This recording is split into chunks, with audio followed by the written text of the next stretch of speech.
Yeah, Dry Bar is sort of the new form of doing stand-up specials. Not that we've moved away from, Netflix, obviously, or HBO or anything like that, but this whole idea of doing a special that's not necessarily in one place is kind of a new idea that's kind of taking over comedy, that, that this special isn't necessarily released on, just drybar.com or whatever. It's drybarcomedy.com, whatever. It's Right. on Peacock, it's on YouTube, it's on Drybar's streaming platform and all that. So I got in kind of on the somewhat earlier end of them doing specials, and I tell a lot of comics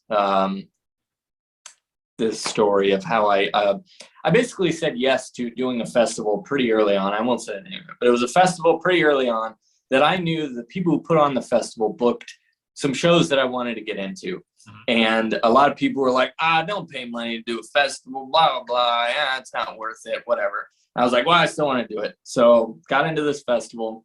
And yeah, for non-comics out there, yeah, it's like a lot of these festivals, we have to pay an entry fee in order to get in. It's not like we're getting money. Most of the time we're paying money to stay at a hotel or whatever. So I did that. I get put on a show that's Sunday at 5 p.m.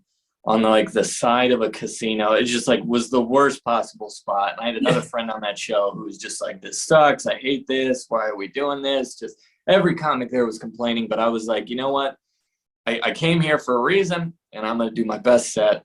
And with 3 people in the audience, I did the best that I could. I tried to win them over, talked to them personally, did my best jokes, all that stuff. Well, after my show, this guy comes up to me. He's like, hey, I'm actually the guy who runs this whole thing, and you were the best one. That was great. Can you do a show tomorrow out in Arizona? And I was like, oh my God, yes, this is why I came here, this guy. So I said yes to that, and I didn't have a car with me, so I was out in another state and did not have a car, and somehow had to get to Arizona tomorrow. And I had driven with some other comedians who had to go back to California. They were like, well, we can't take you. So I called a buddy of mine, told him I'll give you all the money they told me I would make if you just pick me up and drive me to Arizona. And Wow. That's what he did. I go out there, and I featured for this headliner who I just met. Very nice guy. We had dinner that night. After the show, we talked a lot. He was telling me I did really well, and he thought I was really funny, and that I was super young, and giving me a bunch of advice and all that. Anyways, long story short, several years later, I get this email from this guy, and he said, hey, I don't know if you remember me. We had dinner out in Arizona that time. We did that show. You featured for me. I remembered you were really funny. And I started booking. It's a different guy now. But at the time, he's like, I started booking this thing called Dry Bar. And I want you to do it. Wow.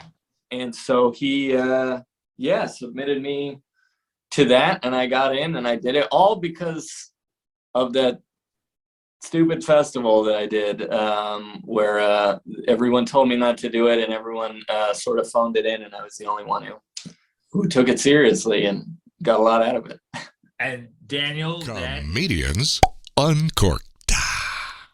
Don't forget to check out our Comedians Uncorked YouTube channel and just click on that subscribe button. Thanks.